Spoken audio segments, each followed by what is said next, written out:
Sad mga katuts kasi last duty na natin today. Nakakalungkot kasi sabi pa nga walang permanente sa buhay.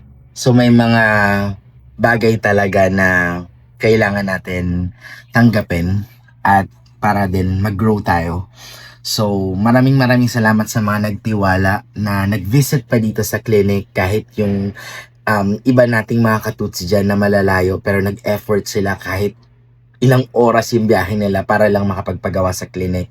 And nakakataba ng puso yung mga honest feedback nila na worth it yung biyahe nila ng malayo. Nagustuhan nila yung mga ginawa natin.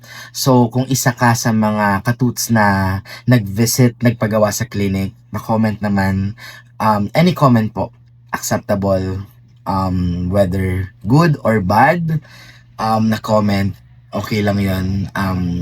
I know na marami pa ako i-improve dito sa aking field, sa dentistry, pero I make sure always na binibigay ko talaga yung more than 100% pa sa mga ginagawa ko para mapasaya at talagang mag-create ng smile, perfect smile sa mga patient ko na nag-i-effort pumunta sa clinic. So, thank you. At sa mga katuts natin dyan na solid supporter, nagugulat ako kasi this time talagang nakakreate na ako ng mga katuts natin dyan na always nag-e-effort na mag-comment, mag-share ng aking mga videos. Dumadami na po ang ating mga views.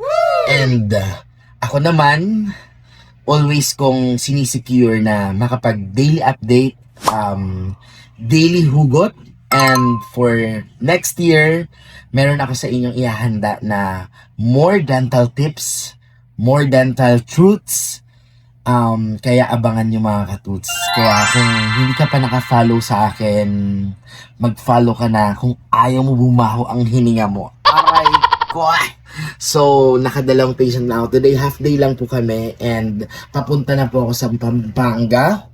So, yun lang ang masasabi ko right now. Happy New Year mga katuts! And don't forget to smile!